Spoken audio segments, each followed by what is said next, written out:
Chocolate, नाम सुनते ही मजा आ जाता है ना? किसी के लिए ये एक ट्रीट है तो किसी के लिए थोड़ा सा गिल्टी प्लेजर। लेकिन आज हम चॉकलेट और हमारे शरीर के बीच के असली रिश्ते को समझने वाले हैं। चलिए इस मजेदार पड़ताल में उतरते हैं। ये सवाल तो सबके मन में आता है। हमें हमेशा से बताया गया है कि भाई डार्क चॉकलेट एक बेहतर ऑप्शन है। पर क्या ये बात वाकई सच है, खासकर तब जब बात हमारे ब्लड शुगर की आती हो? तो सुनी सुनाई बातों पर जाने के बजाय एक क्रिएटर ने सोचा, चलो इसे खुद ही टेस्ट करके देखते हैं। उन्होंने एक पर्सनल ग्लूकोज मॉनिटर का इस्तेमाल किया, जिससे ये पूरा टेस्ट हम सबके लिए बहुत ही भरोसेमंद और समझने में आसान बन जाता है। तो चलिए शुरू करते हैं अपनी पड़ताल और देखते हैं कि इस चॉकलेट वाली पहेली का जवाब क्या है।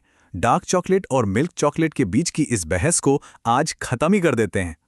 इस पूरे एक्सपेरिमेंट का मकसद बिल्कुल साफ था।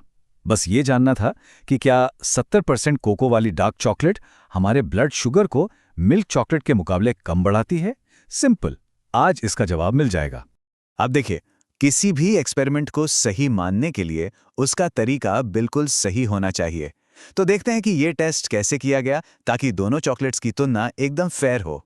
साइंस में एक चीज होती है कंट्रोल्ड वेरिएबल, मतलब वो चीज जिसे आप पूरे एक्सपेरिमेंट में एक जैसा रखते हैं ताकि नतीजे सही आएं। और यहां पर वो थी चॉकलेट की मात्रा, उसे बिल्कुल बराबर रखा गया। तो टेस्ट के लिए चुनी गई बॉर्नविल की 70% डार्क चॉकलेट और खाई कितनी? 40 ग्राम। इसमें कैलोरीज थी करीब 240। इन नंबर्स को जरा ध्यान में रखिएगा, ये आगे बहुत काम आने वाले हैं। और अब वो पल जिसका सबको इंतजार था, नतीजे। आखिर ग्लूकोज मॉनिटर ने क्या दिखाया? और यकीन मानिए, जो पता चला वो काफी चौंकाने वाला है। तो सबसे पहले बारी आई 70% डार्क चॉकलेट की। देखते हैं इसने ब्लड शुगर पर क्या असर डाला। सिर्फ 16, जी हां 16 mg पर डेसिलीटर। 40 ग्राम डार्क चॉकलेट खाने के बाद ब्लड शुगर में बस इतनी सी बढ़त हुई। ये तो कमाल का नंबर है। ठीक है, 16 तो एक नंबर है, लेकिन इसका असली मतलब क्या है? मतलब दूसरी चॉकलेट्स के मुकाबले ये कितना कम या ज्यादा है? चलिए पता लगाते हैं। और ये देखिए, ये चार्ट सब कुछ साफ कर देता है। 70% डार्क चॉकलेट से शुगर बढ़ा सिर्फ 16 mg, किटकैट से बढ़ा 20 mg और मिल्क चॉकलेट से पूरे 28 mg। मतलब मिल्क चॉकलेट का असर डार्क चॉकलेट से लगभग दुगना था। ये बहुत बड़ा फर्क है। जो क्रिएटर ये एक्सपेरिमेंट कर रहे थे वो खुद हैरान थे। उन्होंने कहा, क्या शानदार नतीजा है। मिल्क चॉकलेट से मेरा ब्लड शुगर लेवल 28 mg बढ़ गया था, जो इससे कहीं ज्यादा है। उनका ये सरप्राइज ही बताता है कि ये रिजल्ट कितना बड़ा है।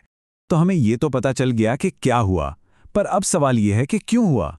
आखिर इन दोनों चॉकलेट्स के नतीजों में इतना अंतर क्यों है? इसके पीछे की साइंस क्या है? जवाब छुपा है इनकी बनावट में।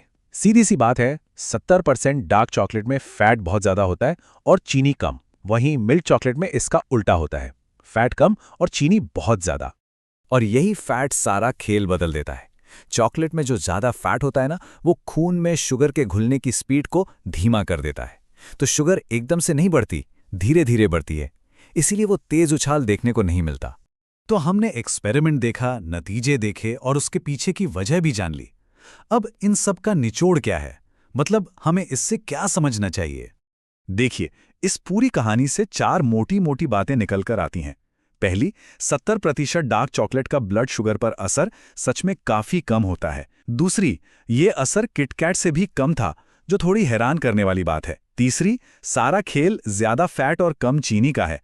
और चौथी और सबसे जरूरी बात, सिर्फ कैलोरी देखकर कुछ तय नहीं कर सकते। याद है ना, डार्क चॉकलेट में 240 कैलोरी थीं, मिल्क चॉकलेट से ज्यादा, फिर भी वो बेहतर निकली। और ये हमें एक बड़े सवाल पर लाके खड़ा कर देता है।